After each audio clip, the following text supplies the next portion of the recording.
Scarecrow's Hat by Ken Brown is a great story to use with preschoolers, kindergartners, first graders, and even second graders.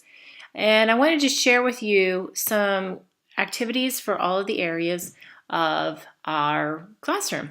So when we look at the reading skills, in the area of phonics, I see that I found the word scarecrow has SC, which is one of our consonant blends.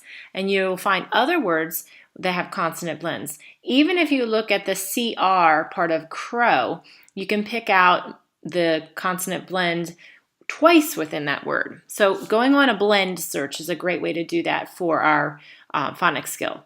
Also, scarecrow has the OW sounding like a long O.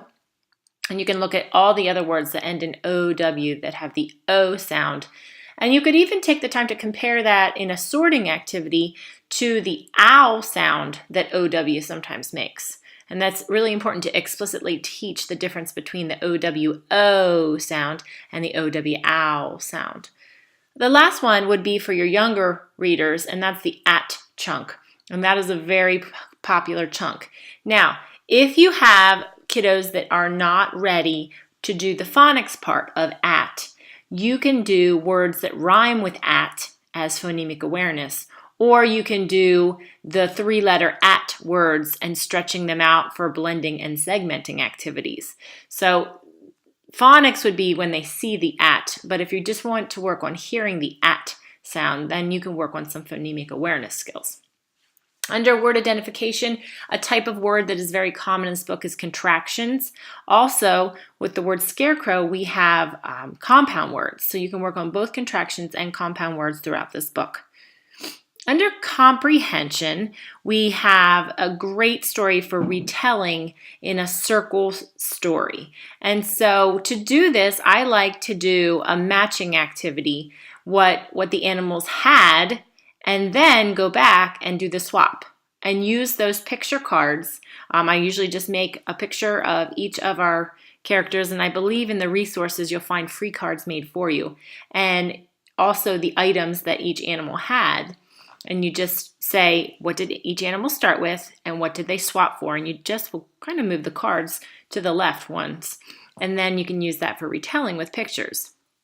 Also, you have to do some inferring for this story. You have to be able to think outside those lines and why did the chicken want all those things? We have to infer that. Why did they do that swap? Personal connections, we would call this probably a text to self connection because they'd be thinking about a time that they'd be doing a swap.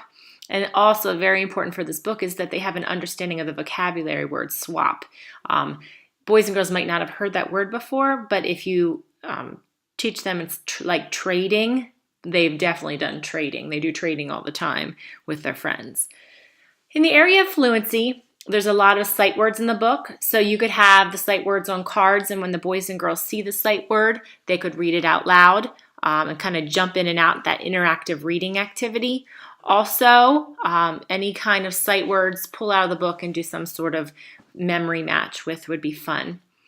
It's good for doing voices because we have all the farm animals. And so you could have the boys and girls read the chorus of the book in different farm animals language, or just read the chorus of the book out loud with you as you read. So lots of interactive reading activities for fluency.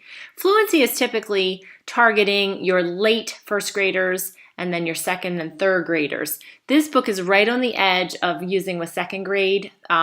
Third grade might enjoy it, but it's a little primary for them. So fluency is not going to be something you're probably going to work with in this population as much unless it's going to be done interactively. In the area of writing, just a couple things that I've done. Just a prompt, I would swap blank for blank, and you might even add the word because, and go with that writing frame, that's what we call it. Also, we see a lot of possessives in this book with the apostrophe S. When we're having ownership of something, we use that apostrophe S. So this is a great time to introduce that and have them do their own writing activities with possessives.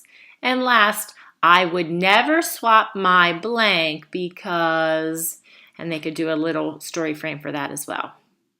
Now, when we leave our literacy areas, we can still extend this book or this theme throughout the other areas of the curriculum. So for math, I've done shape scarecrows, looking at our two-dimensional shapes. Also, using anything from fall, like leaves or nuts or pine cones, to do addition and subtraction using those items as manipulatives. Also having story problems to go along with those. And the one big factor that goes along with swapping would be currency. So we can talk about the difference between paying for items with money instead of swapping. And if you wanted to integrate some money counting and giving each of the items they swapped in the book a price, and you could do some shopping. In the area of social sciences, this book definitely lends itself to sharing and helping others. But you could also go into countries that use trade instead of money. And of course, for your real primary kiddos, animals on the farm ties right into that. Under the other category, I like to make a scarecrow or have the children make scarecrows at home or at school using random old recycled items.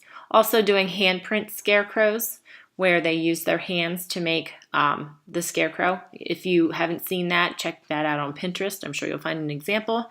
And I have tons of scarecrow songs and poems that, again, would be good for targeting basic fluency skills and just, fun and musical for our kiddos. So just some basic ways to use the Scarecrow's hat in your classroom.